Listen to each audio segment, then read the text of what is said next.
Bapak Ibu Saudara, sebelum kita mendengar akan firman Tuhan, mari kita bersatu di dalam doa. 弟兄姐妹，我们还没有听到之前，让我们一起低头祷告。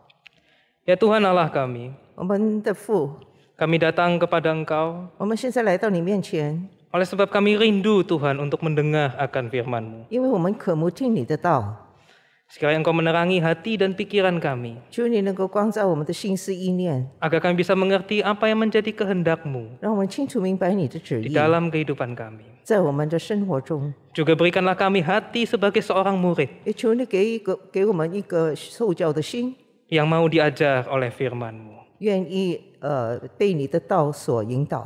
Tuhan juga tolong hamba-Mu yang hina ini, 求你也光照你那个卑微的仆人， agar sekiranya firman yang hidup itu juga mengubah akan hidup hamba-Mu ini. 但愿你那个生命之道也能够改变我们每个人的生命。 Berkati waktu-waktu yang ada di depan kami. 求你祝福我们以下的时间， Di dalam nama Tuhan Yesus kami berdoa. 奉耶稣基督的圣名，我们这样祈求， Amin. 阿门。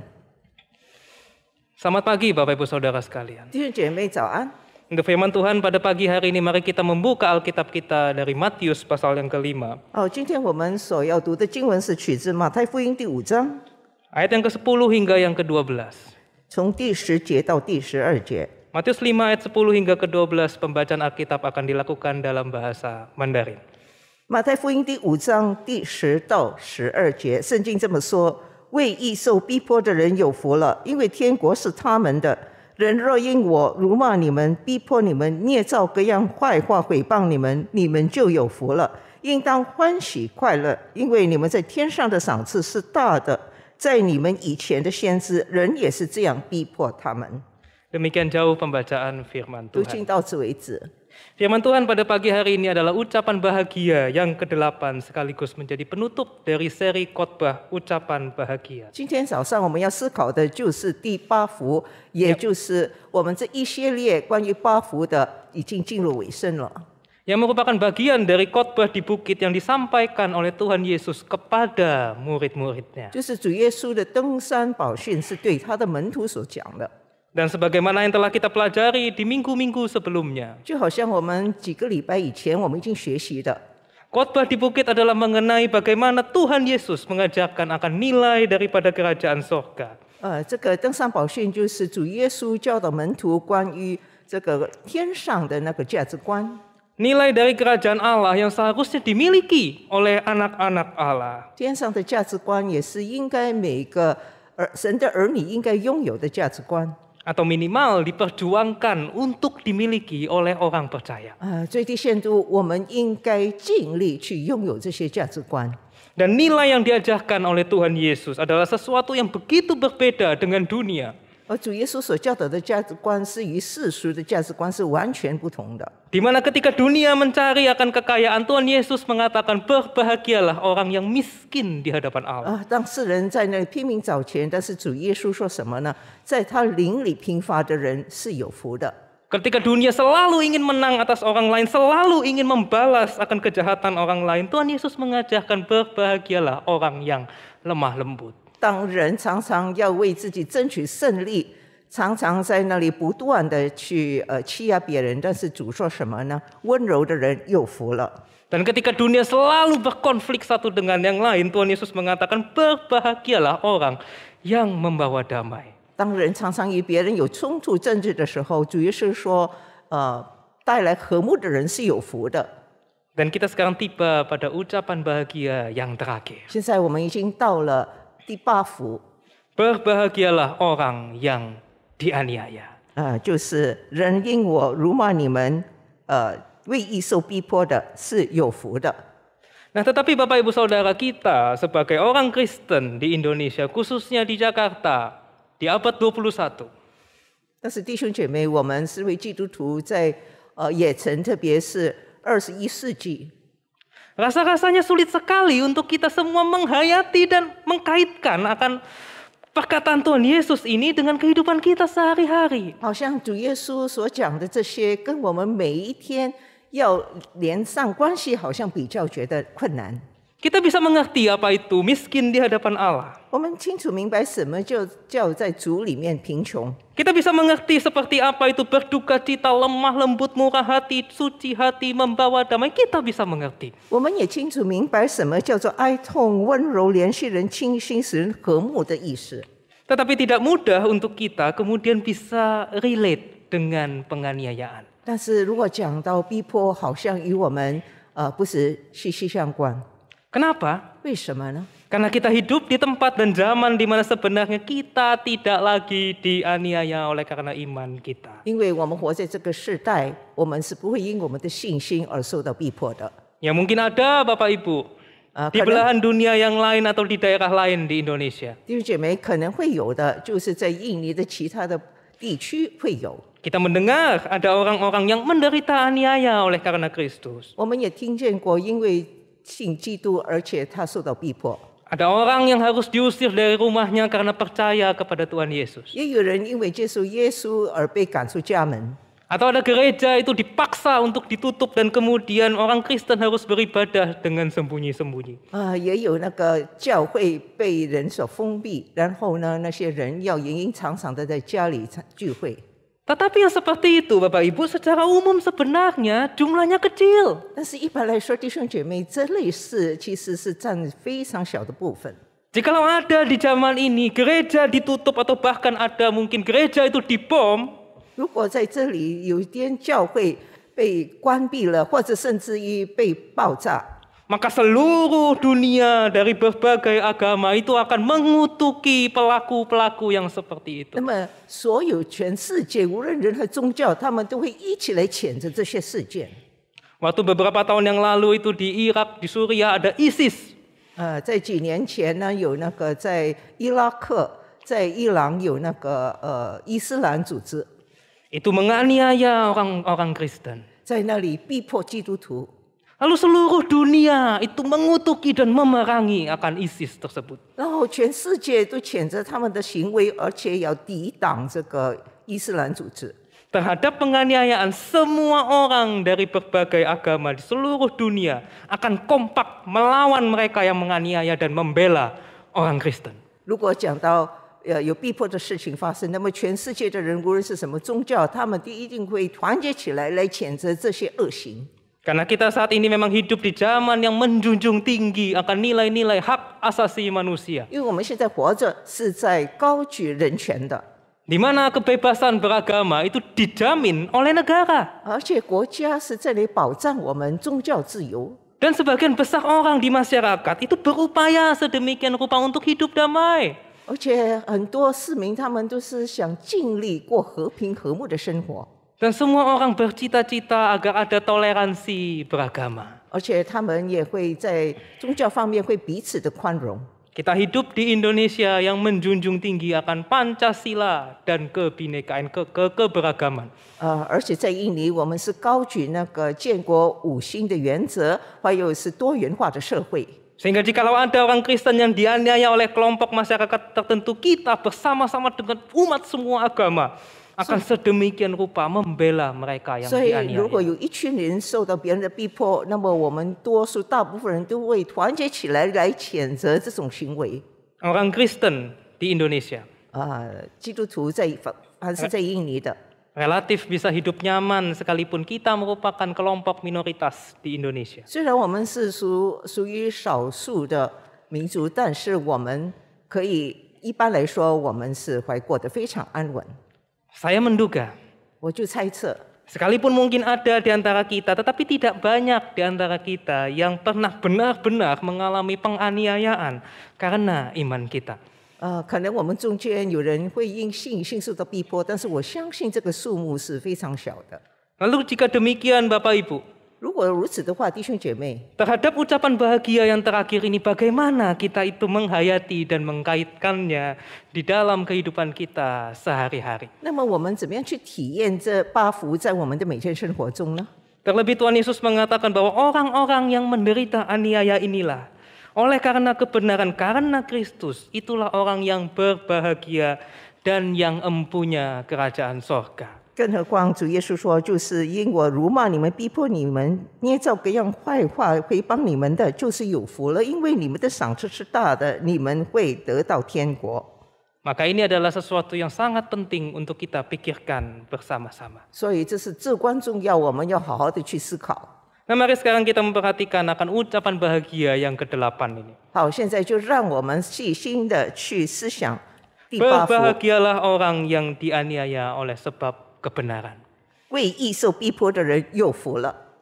Aniaya diterjemahkan di dalam bahasa Inggris persecution atau persekusi dalam bahasa Indonesia. 逼迫那就是英文呢就是 persecution， Yang mana itu berarti pemburuan sewenang-wenang terhadap seorang atau sejumlah orang dan disakiti, dipersusah dan ditumpas. 然后逼迫的意思是什么呢？就是在那里去追杀，要去逮捕、去虐待，然后最后杀害一个人或者一群人。 Berarti seorang yang dianiaya atau dipersekusi itu berarti dia diburu, dia dikejar-kejar. 就是说，如果被人逼迫的，他就是被人在那里追赶，要去追捕他。 Seperti seekor binatang itu dikejar-kejar oleh pemburu yang sedang ingin memburunya. 就好像一个动物被一个猎人不断的那个追捕， Lalu kemudian memperlakukan hewan tangkapannya itu dengan sewenang-wenang sesuka hatinya. 然后猎人得到他这个猎物之后，就是为所欲为来对待那个动物。 Itulah arti harafiah dari dianiaya. 这就是字义上被逼迫的意思了。 Dan Tuhan Yesus mengatakan berbahagialah orang yang dianiaya oleh sebab kebenaran. 主耶稣说，为义受逼迫的人有福了。 Beberapa minggu yang lalu kita sudah belajar bahwa kebenaran, righteousness, dikaiosune. 我们学习几个礼拜前那个义的原文就是 dikaiosune， adalah sesuatu yang berkaitan dengan kehidupan yang seturut dengan firman Tuhan. 意思就是他的生活是按照上帝的道， Hidup menurut nilai-nilai daripada kerajaan sorga. 是按照天国那个价值观而活的。 Dan tentu saja ini berkaitan dengan relasi kita dengan Tuhan Yesus Kristus yang adalah sang kebenaran itu sendiri. 当然，这也是有关我们与主耶稣基督的那个关系，因为耶稣基督本身就是义。 Dan hal ini kemudian dipertegas oleh Tuhan Yesus di ayat yang ke-11. 然后主耶稣强调这一点，在第11节。 Berbahagialah kamu jika karena aku, kamu dicela, dianiaya dan kepadamu difitnahkan segala yang jahat. 人若因我辱骂你们、逼迫你们、捏造各样坏话、诽谤你们，你们就有福了。 Mengkonfirmasi bahwa hidup seturut dengan kebenaran adalah hidup karena Kristus, hidup serupa dengan Kristus. 在这里就是主耶稣确定，如果你是因义而活，就是按照主耶稣的样式这样而活。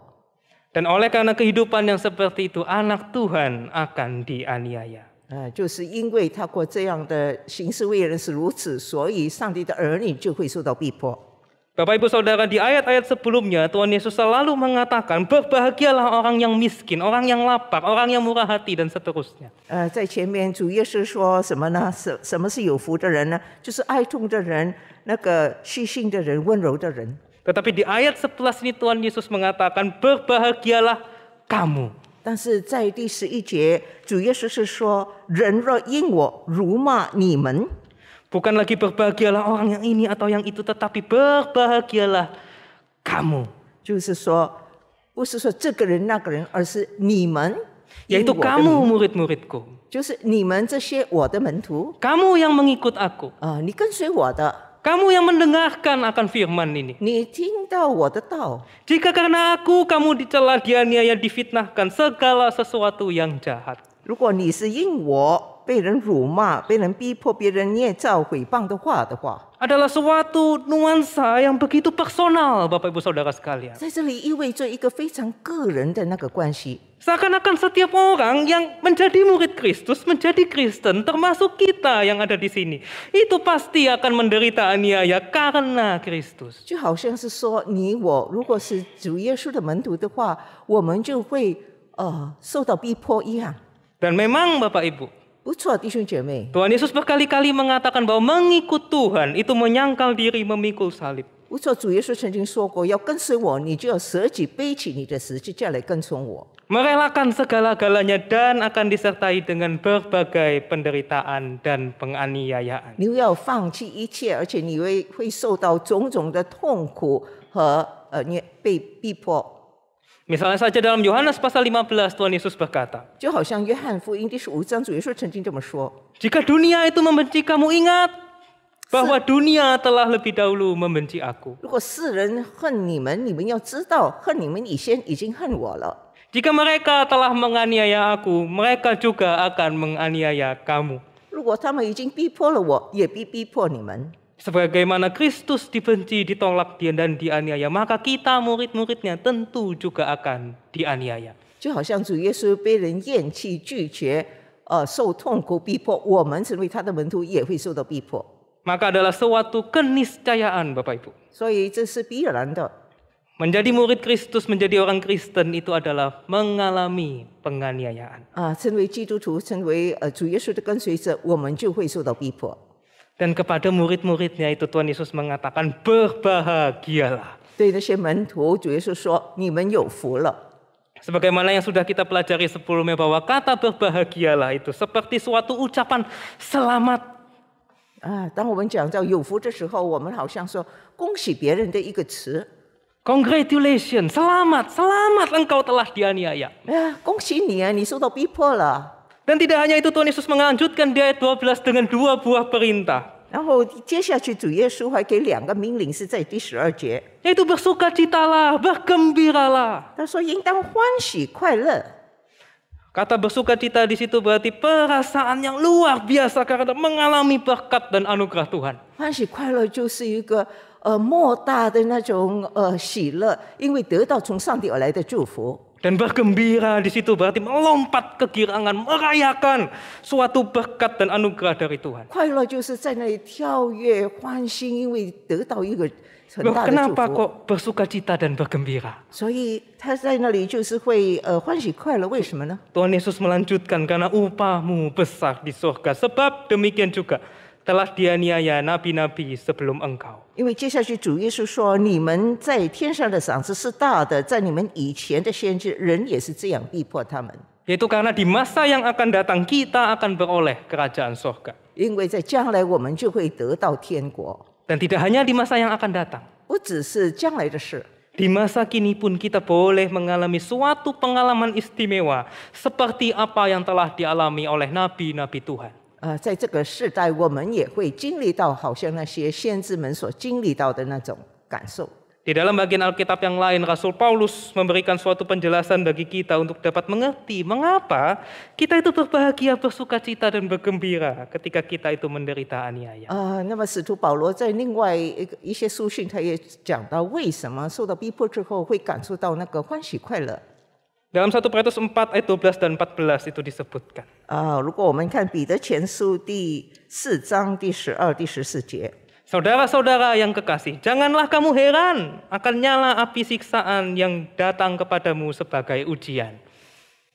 亲爱的弟兄啊，有火炼的试炼临到你们，不要以为奇怪， Seolah-olah ada sesuatu yang luar biasa terjadi atas kamu. 似乎是遭遇非常的事。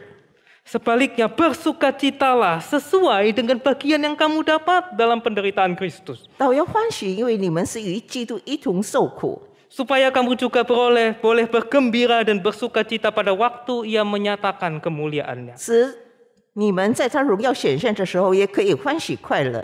Berbahagialah kamu jika kamu dinista karena nama Kristus, sebab roh kemuliaan yaitu roh Allah ada padamu. 你们若为基督的名受辱骂，便是有福的，因为神荣耀的灵常住在你们身上。 Bapak Ibu perhatikan sekali lagi ayat yang ke-13. 请大家再次留意第13节。 Bersukacitalah sesuai dengan bagian yang kamu dapat dalam penderitaan Kristus. 倒要欢喜，因为你们是与基督一同受苦。 Ini berarti kita yang menderita aniaya 那就是说，我们这些受逼迫的人， itu ikut ambil bagian di dalam salib Kristus, di dalam penderitaan Kristus. 我们是有份于上帝主耶稣的痛苦和他的十字架。 Dan itu adalah suatu pengalaman rohani yang luar biasa. 这是我们灵命非常了不起的一种经验。 Mencicipi cawan pahit penderitaan Kristus. 我们能够赏赐到那个主耶稣那个苦悲。 Pengalaman mendapatkan suatu kehormatan karena menderita bagi Tuhan. 其实这也是一个尊贵的经验，因为能够与主一同受苦。Dan oleh pengalaman yang luar biasa itu, 因为借助一个莫大的经验， berbahagialah, bergembiralah, bersukacitalah, karena upahmu besar di sorga. 所以我们要欢喜快乐，因为你在天国的赏赐是大的。 Ada suatu catatan menarik dalam Kisah Para Rasul pasal yang ke-5. 然后在使徒行传第5章也有一个有趣的记载。 Ketika itu para rasul ditangkap, diinterogasi oleh ahli Taurat dan orang Farisi. 那些门徒是被那个法利赛人和文士被抓， Lalu setelah akhirnya tidak dapat ditemukan kesalahan dari para rasul, akhirnya mereka dibebaskan. 但是因为找不到证据，最后就释放他们了。 Namun sebelum dibebaskan, 但是还没有释放他们之前， mereka diberikan hukuman cambuk dan diancam supaya tidak boleh memberitakan Injil lagi. 他们被鞭打，而且被威吓，不可以再传福音。 Tetapi menarik sekali Bapak Ibu, 但是吸引人的是， bahwa para rasul itu meninggalkan sidang mahkamah agama 当这些门徒离开公会之后， dengan gembira. 他们是欢喜的。 Loh kenapa kok mereka bergembira? 为什么他们会是欢喜呢？ Bukankah baru saja mereka diinterogasi, dicambuk dan diancam sedemikian rupa? 刚才他们不是被询问、被鞭打，还有被恐吓吗？ Dicatat oleh Kisah Para Rasul, mereka bergembira. Oleh karena mereka telah dianggap layak menderita penganiayaan oleh karena nama Yesus. 但是《使徒行传》第5章是这么样记载的。 Oleh 他 karena 们 boleh 心里欢喜， menderita, oleh karena boleh menderita karena nama Yesus merupakan suatu privilege, 因为他们配得与主受苦，这是一个特权， hak istimewa, kehormatan yang Tuhan itu berikan kepada murid-muridnya. 是一个荣幸，他们觉得是主耶稣赐给他们的， Suatu pengalaman rohani. 一个属灵的经历。 Itu boleh mengalami apa yang dialami juga oleh para nabi. 这也是那些先知他们所经历到的。 Dan itulah paradoks daripada mengikut Yesus. 所以这就是跟随主这个吊诡之处。 Di satu sisi mengikut Tuhan itu membayar harga memikul salib dan disertai berbagai penganiayaan. 一方面跟随主，我们要舍己，要受虐待，得到许多的痛苦。 Tetapi di sisi yang lain ada sukacita, ada damai sejahtera yang melampaui segala akal yang akan mengiringi derita dan aniaya tersebut. 但是另一方面，我们得到什么呢？我们得到平安喜乐，会是从神而来，超乎人所想象的那种平安。 Bapak Ibu Saudara, jika kita menengok sejarah gereja, 弟兄姐妹，如果我们回顾教会的历史的话， kita akan menemukan bahwa orang Kristen dari zaman ke zaman terus-menerus mengalami derita dan aniaya. 我们就会发现一代一代的那个教会的信徒，他们常常受到逼迫。 Di abad yang pertama saja ada Kaisar Nero yang kemudian membunuh begitu banyak orang Kristen. 第1世纪就有那个尼罗王，他是这样残忍的杀害基督徒。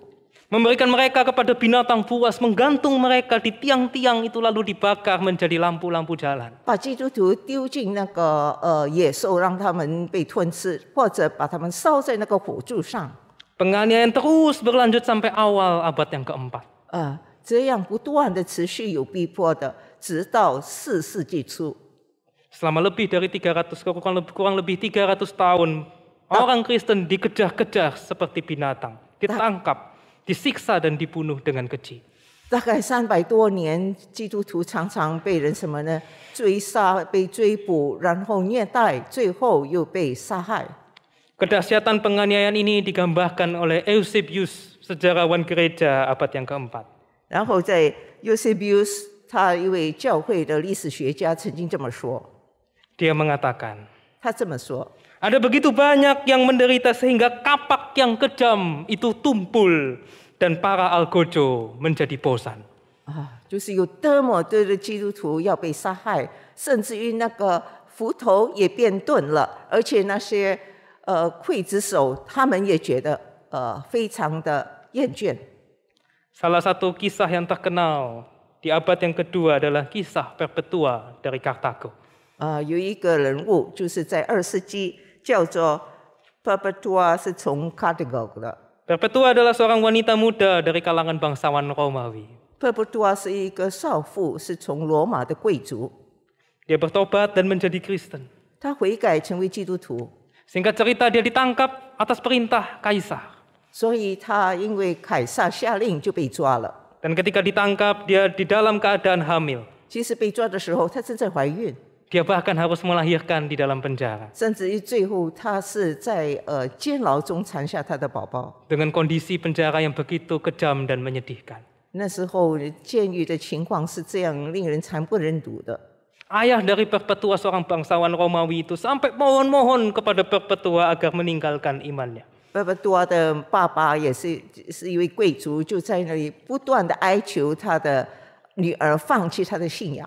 Gubernur pada saat itu sampai harus turun tangan membujuk Perpetua ini demi ayahnya. 甚至于那边的省长也是在那里哀求贝贝多要他放弃他的信仰。 Tapi iman dan tekad Perpetua ini sudah bulat mengikut Tuhan sampai akhir. 但是贝贝多他的信心是已经坚定、决志跟随主到底。 Dan akhirnya Perpetua, seorang wanita muda, karena Kristus, harus menghadapi seekor banteng liar di arena dan mati di sana. 最后，这位年轻的基督徒，他要面对什么呢？面对一个野的公牛在那里，最后被杀死了。 Tetapi menarik Bapak Ibu. 但是吸引人的， Ada seorang sahabat dari Perpetua yang melihat peristiwa tersebut. 贝贝多的有一位朋友目睹当时的情景， Lalu dia menuliskan detik-detik kematian dari Perpetua. 然后他就在那里记录他死前的那些片段是如何。 Dia menuliskan, 他这样写： hari kemenangan mereka tiba. 他们得胜的日子到了， Dan mereka berbaris dari penjara menuju arena. 他们从那个监牢出来，整齐的排列到那个竞赛场。 Penuh sukacita seakan-akan mereka hendak pergi ke sorga. 充满欢喜快乐，好像他们要进入天国。 Dengan wajah tenang, 他们是非常镇定的容貌， ada sedikit gemetar. 不说有一点颤抖， Juga tetapi dengan kegembiraan. 但是也是充满那个欢喜 Bukan ketakutan. 而不是惧怕。 Kisah-kisah seperti ini Bapak Ibu dapat kita temukan di seluruh sejarah gereja. 这种的记载，我们可以从教会历史找得到。 Terutama di dalam 3 abad yang pertama. 特别是在守那个3世纪， Para martir. 那些殉道者， Ketika menghadapi maut, 当他们要面对死亡的时候， itu menghadapinya dengan sukacita. 他们是以喜乐的心去面对， Oleh karena mereka mengerti. 因为他们明白， Adalah suatu kehormatan boleh menderita oleh karena Kristus. 如果因为基督能够受逼迫，是他们的特权， Dan mereka tahu 他们知道， bahwa orang seperti mereka lah yang empunya kerajaan sorga. 就是他们这一类人会得到天国。 Dan di tengah kondisi sedemikian, herannya Bapak Ibu, orang Kristen tidak musnah. 但是很奇怪的，就是在这种情况之下，那些基督徒没有完全被消灭， Tapi justru yang ada adalah gereja itu semakin bertumbuh dan berkembang. 反而基督那些教会是越来越多，而且渐渐成长。 Dalam sebuah data yang diberikan oleh sosiolog Rodney Starr, 在这里 ，Rodney Starr 是一位社会学家。 kita bisa melihat bahwa justru di masa-masa penganiayaan itu, orang Kristen semakin bertambah dan bertambah. 就是反而在被逼迫当中，基督徒的人数越来越多， Dan dapat dipastikan mayoritas mereka bukanlah Kristen KTP. 而且也可以肯定，大部分人都不是挂名的基督徒， Oleh karena menjadi Kristen pada waktu itu adalah urusan hidup dan mati. 因为那时候成为基督徒，真是有关他们的生死。 Kekristenan sungguh-sungguh berkembang di tengah penganiayaan baik secara kualitas maupun kuantitas. 就是在逼迫当中，反而基督教慢慢的扩散，无论在人数方面或者在质量方面。 Bapak Gereja Tertullian itu satu kali mengatakan, 那个教会之父叫做特土良曾经这么说： darah para martir adalah benih gereja. 这些寻道者的血就是教会的种子。 Gereja semakin bertumbuh dan berkembang justru di tengah penganiayaan. 教会就是在逼迫当中越来越发展。 Dan sebaliknya, 反过来， hampir tidak pernah di dalam sejarah gereja itu berkembang dan bertumbuh di tengah kenyamanan. 我们发现教会历史没有在安逸当中，反而教会那个基督教会越来越发展。 Seorang filsuf Prancis bernama Jacques Ellul dalam bukunya Subversion of Christianity. Jacques Ellul 就是法国的一个学者，在他的著作就是《基督教的颠覆》。Mengatakan bahwa sejak Kaisar Konstantin menjadi Kristen dan kekristenan menjadi agama negara pada tahun 312 Masehi. 就是说，在公元前312年，当Constantine 已经成为凯撒，而且把基督教成为国教的时候， Dan penganiayaan secara besar-besaran terhadap kekristenan itu dihapuskan. 就废除一切逼迫基督徒的条例。 Justru sejak itu, 就是自从那次， kekristenan terus-menerus mengalami kemerosotan. 基督教反而是不断的衰弱， Bukan penurunan jumlah, Bapak Ibu. 不是说那个基督徒的数目 Karena 减 jumlah 少 orang Kristen itu memang terus bertambah. 不是说基督徒人数不断的增长， Tetapi impact dan efeknya terhadap dunia makin lama makin tidak bisa dirasakan. 但是基督教信仰的那种影响力是越来越衰弱。 Oleh karena iman Kristen tidak lagi mendapatkan konteks ujian dan pencobaan seperti penganiayaan yang dialami sebelumnya. 因为基督徒的信心已经没有受到以前那种的挑战和考验。 Satu kali almarhum Gus Dur itu mengatakan, 前总统古斯都曾经这么说， dia mengatakan kepada kelompok-kelompok radikal garis keras. 他对那些宗教激进分子这么说， Dia mengatakan sesuatu yang kira-kira seperti ini. 他说一些大概是这样的意思。 Lah kalau kamu itu mau menghancurkan orang Kristen, 如果你要毁灭那些基督徒， itu ya kamu jangan bakar-bakar gereja, jangan. 你不要去那个烧教堂，不要这么做， Salah kamu. 你这样做是错的。 Kamu kasih mereka kenyamanan. 你要给他们安稳的心， Kasih mereka kebebasan beragama. 给他们自由去敬奉他们的信仰， Kasih mereka izin bangun gereja. 而且也让他们有准知能够开教会。 Gitu caranya kalau mau melemahkan orang Kristen. 如果你要使那些基督徒衰弱的，就是用这种方法。 Dan memang benar Bapak Ibu. 的确也是的，弟兄姐妹， Gereja tidak pernah bertumbuh di tengah kenyamanan. 在安逸的日子里，教会不曾是增长， Gereja, orang Kristen itu bertumbuh di tengah penderitaan. 基督徒其实是在那个逼迫当中才能够成长的。 Namun sekali lagi pertanyaannya Bapak Ibu. 但是再一次问题是， Bagaimana ya kita orang Kristen di Jakarta abad 21? 那在身为基督徒在野城，在21世纪， Bisa relate dan menghayati penganiayaan karena nama Yesus Kristus. 怎么样能够体验因为主的名而受到逼迫呢？ Karena tidak mungkin itu kita lalu cari-cari penganiayaan. Wah itu konyol sekali Bapak Ibu. Tidak mungkin.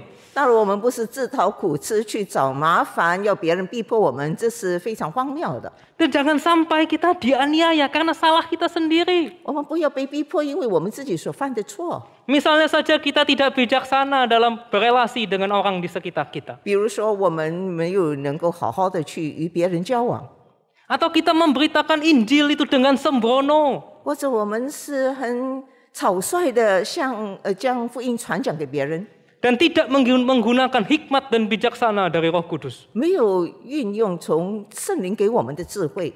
Jika karena hal-hal seperti itu kita mendapatkan masalah, itu karena salah kita sendiri, Bapak Ibu Saudara 如果 sekalian. 如此，我们惹上麻烦，这也是我们自讨苦吃。 Jadi bagaimana kita sekarang menghayati penderitaan karena Kristus? 现在我们应该怎样体验因着主耶稣而受的逼迫呢？ Dalam perenungan saya mendapati 在我的那个思考当中，我得到的， bahwa memaknai dan menghayati akan menderita karena Kristus 在那里能够得到，因为受逼迫，为主耶稣受到逼迫的意义呢，就是 itu tidak melulu tentang penderitaan yang terjadi karena penganiayaan fisik. 不一定就是常常因为在肉体上受到那个逼迫的痛苦。 Sekalipun ada waktunya Tuhan mengizinkan dan kita harus siap menghadapinya. 虽然有时候上帝会允许这些事临到我们，而且我们要预备好去面对， Tetapi bukankah di dalam pengertian tertentu 但是岂不是在某方面， kita menderita ketika kita melakukan apa yang menjadi kehendak Tuhan? 就是当我们去遵守上帝的旨意的时候，反而我们就是受痛苦吗？ Karena melakukan apa yang menjadi kehendak Tuhan itu membutuhkan penyangkalan diri dan berkaitan dengan mematikan dosa. 因为当我们要遵循上帝的道的时候，我们就是要致死我们的肉体的私欲。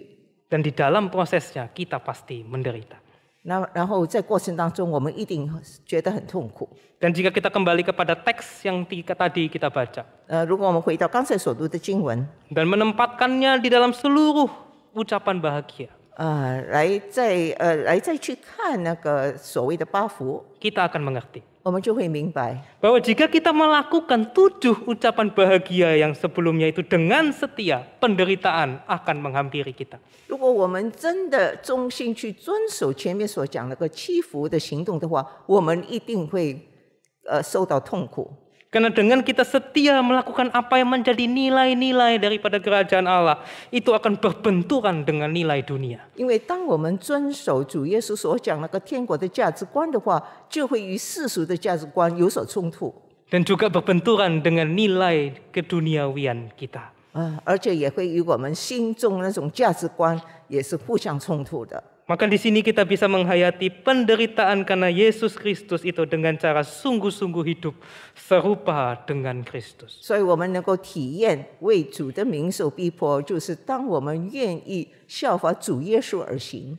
Oleh karena bukankah kita menderita tatkala kita menyangkal diri dan mengarahkan diri kita kepada Tuhan, menjadi orang yang miskin di hadapan Allah. 当我们舍己跟随主，心灵贫乏的时候，我们岂不是也是有一种感到痛苦吗？ Bukankah kita menderita tatkala kita harus mengampuni orang yang jahat kepada kita dan kita mau menjadi orang yang lemah lembut? 当我们能够去原谅那些向我们行恶的人，我们要变成一个温柔的人，岂不是也是痛苦的吗？ Bukankah kita menderita tatkala kita harus kehilangan kenyamanan kita karena kita murah hati dan menolong orang lain? 当我们因为有怜悯的心去帮助其他人，我们岂不是也要受到痛苦吗？ Menderita karena Kristus itu berarti kita mau hidup seperti Kristus. 当我们为主而受痛苦的时候，就是我们愿意效法主所行的而行。 Mengasihi seperti Kristus mengasihi. 爱其他人就好像主所爱的， Mengampuni seperti Kristus mengampuni. 也像主这样去饶恕其他 Lemah 人。 lembut seperti Kristus juga lemah lembut. 温柔好像主耶稣如此温柔。 Bapak Ibu, inilah panggilan pemuridan, panggilan menjadi murid Kristus. 弟兄姐妹，这就是我们被呼召成为门徒， Itu bagaimana kita hidup serupa dengan Kristus. 就是我们要活着好像主耶稣的样式一样。 Tuhan mungkin belum atau bahkan mungkin tidak mengizinkan kita mengalami penganiayaan seperti saudara-saudara kita yang lain. 可能上帝暂时还没有允许我们，让我们受逼迫，好像我们其他的弟兄姐妹。 Tetapi Tuhan tidak memanggil kita untuk nyaman dengan diri kita sendiri. 但是上帝没有要求我们在那里安逸这样过生活。 Tuhan memanggil kita menjadi serupa Kristus. 上帝呼召我们，要我们有基督的样式， Dan menjadi serupa Kristus itu berarti mematikan keakuan diri kita. 让我们效法基督，就是要致死我们的老我， Mematikan dosa, mematikan kedagingan kita dan mengarahkan hidup kita kepada Tuhan. 致死罪恶，致死肉体，然后我们专注于主耶稣。 Dan untuk itu semua ada harga yang harus kita bayar, ada penderitaan yang harus kita alami. 为了这一切，我们要付上代价，而且有一些苦难是我们必须去经历的。 Dan melalui apa yang kita derita itu, iman kita bertumbuh. 借着这一些，我们的信心就能够增长。 Dan di dalam konteks seperti itu, berbahagialah, bergembiralah, bersukacitalah. 就是在这种情况之下，你是有福的，应当欢喜快乐。 Mungkin Bapak Ibu pernah mendengar cerita tentang pendeta Wayne Cordeiro. 可能大家曾经听过一个 Wayne Cordeiro 的牧师的讲述。 Pendeta Wayne Cordeiro adalah seorang pendeta dari Amerika yang rutin berangkat ke Tiongkok untuk pelayanan. Wayne Cordeiro 是美国的一个牧师，经常去中国。 Dan kalau Bapak Ibu tahu kekristenan di Tiongkok itu sebagian besar itu di bawah tanah, sembunyi-sembunyi. 大家也知道在，中国多数那些基督徒就是在地下的教会。 Dan satu kali pendeta Wayne Cordeiro itu ke Tiongkok memberikan pelatihan dan menjadi yang kepada para pemimpin gereja, dan ada 22 pemimpin gereja dari provinsi Hunan. 那有一次，那个威牧师他要去中国，要去培训那些人，要培训22从湖南来的基督徒。 22 orang itu naik kereta selama 13 jam untuk bisa tiba di hotel tempat pelatihan itu diadakan. 然后22个人，他们要坐13个钟头的火车才抵达那个酒店。Mereka naik lift itu berdua-berdua bukan karena social distancing, tapi mereka tidak mau menyolok perhatian orang. 他们是两个坐电梯的，不是因为要保持社交距离，而是怕引人注目。 Dan mereka sampai di hotel yang berukuran kurang lebih 60, kurangan hotel itu 65 meter persegi, tidak ada kursi, tidak ada AC, dan mereka duduk di kayu. 然后再进去那个房间，大概就是65米平方的，没有空调，然后坐在地板上。 Jadi Bapak Ibu bayangkan, 大家可以想象， 22 orang bersama tim dari Amerika, itu berarti mungkin ya kurang lebih 30 orang duduk di lantai kayu tanpa AC. 22个人可能从美国来的团队30个人，大概是50多位坐在地板上没有空调的一个小房间。 Wayne Cordeiro kemudian mengajar mereka dari jam 8 pagi sampai jam 5 sore selama 3 hari berturut-turut. 威牧师就在那里教导他们，从早上8点到下午5点，持续3天。 Di tengah-tengah Wayne Cordeiro itu sedang mengajar, dia bertanya kepada para peserta. 当他在教导的时候，他就问那些参与者： Kalau misalnya 如果说， sekarang ini ada polisi datang menggerebek kita, apa yang akan terjadi pada saya? 那么如果突然之间有警察那些冲过来，那么我会发生什么事呢？ Mereka lalu menjawab dengan enteng. 他们就很平静的这么样说。 Oh, kamu akan dideportasi dalam waktu 24 jam dan kami akan dipenjara selama 3 tahun. 最多就是你被驱逐出境，而我们呢要做监牢3年。 Wayne Cordeiro kaget, kamu bercanda ya? 威牧师就是很吃惊，你在开玩笑吧？ Berapa dari kalian yang pernah dipenjara? Coba angkat tangan. 你们中间有谁曾经做过监牢？请举手。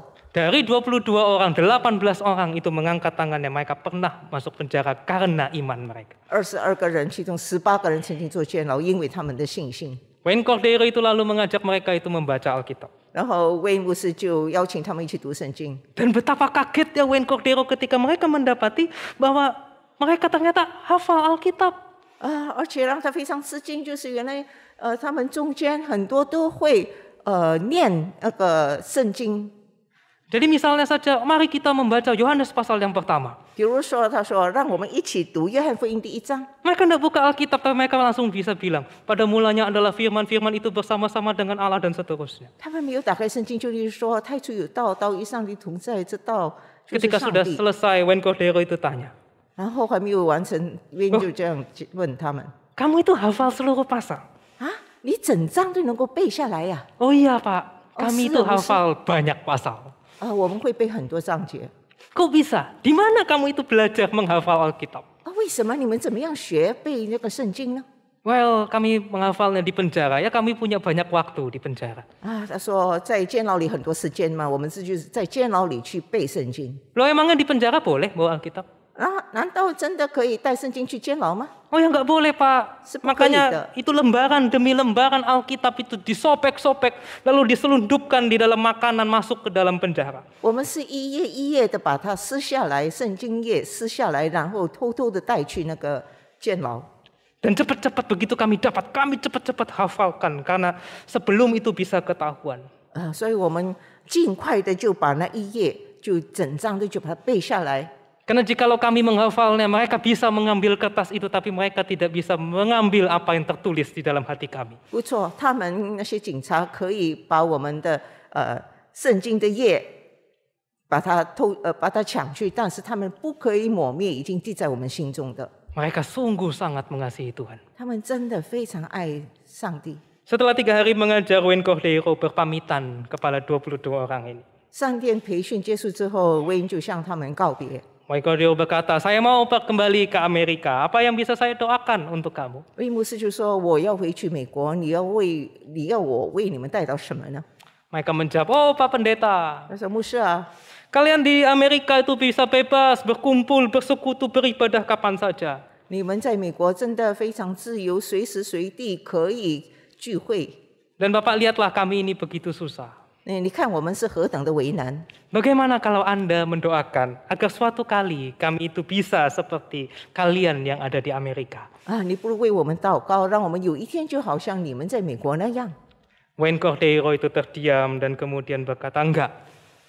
Wayne Cordeiro 听了之后，在那里安静一下，然后他就说：“不， Saya enggak bisa mendoakan itu.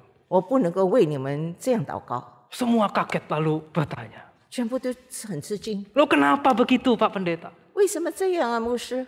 Cordero itu kemudian menjawab, 然后威牧师就这么说： "Kalian naik kereta 13 jam untuk bisa sampai ke sini. 你们要打火车13个钟头才来到这个地方。 Di negaraku jika ada orang harus menyetir lebih dari 1 jam, mereka tidak akan datang. 在我的国家，如果要驾驶1个钟头才到那个教会，他们是不会来的。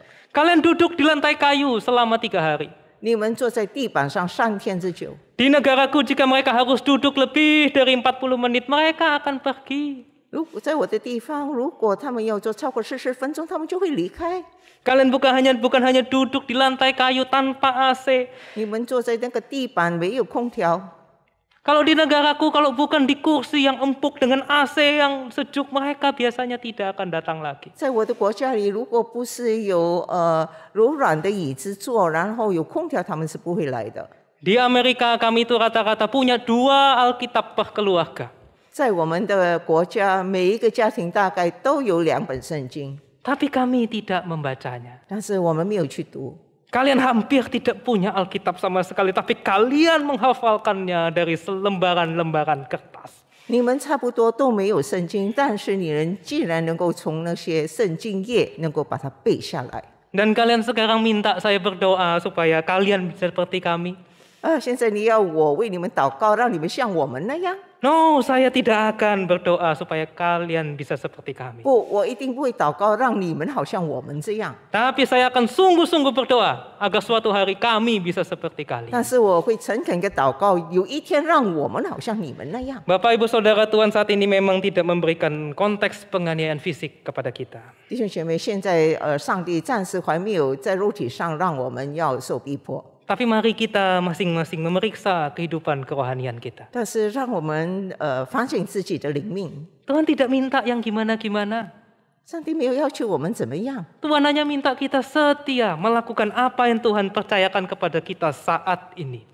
但是上帝要求我们就是尽心 Mari kita 做他所托付 sungguh-sungguh, 我们的， mari kita sungguh-sungguh hidup serupa Kristus. 让我们效法主耶稣， Hidup sesuai dengan firman Tuhan. 按照上帝的真理过活， Mengasihi Allah dan sesama. 要爱上帝，爱其他人。 Kita serius berjuang meninggalkan dosa-dosa lama kita. 让我们要尽力来脱离以前的旧的罪恶。 Pendeta Billy Kristanto itu satu kali mengatakan, Billy Cristanto 曾经有一次这么说： jika kita sebagai orang Kristen itu kurang menderita, 如果我们身为基督徒，不是 barangkali 受太多的痛苦， barangkali kita kurang mengasihi seperti Kristus. 有可能我们没有爱上帝，好像主那样。